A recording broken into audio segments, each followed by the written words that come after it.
در کتاب فلسفه تنهایی میگه که تنهایی چه از نظر منطقی چه از نظر تجربی ربطی به تنها بودن نداره. اونچه که مهمه شمار افرادی نیست که اطراف آدم هستند، بلکه احساسی هست که فرد از رابطه‌اش با دیگران دارد. گاهی آدمی وسط شلوغ ترین جمع باز هم احساس بیکسی و تنهایی می کند.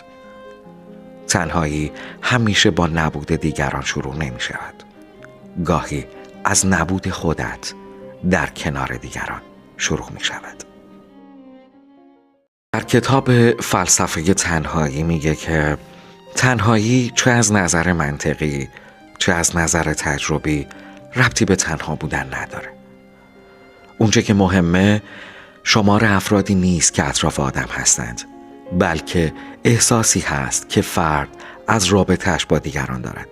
گاهی آدمی وسط شلوغ ترین جمع باز هم احساس بیکسی و تنهایی می کند. تنهایی همیشه با نبود دیگران شروع نمی شود.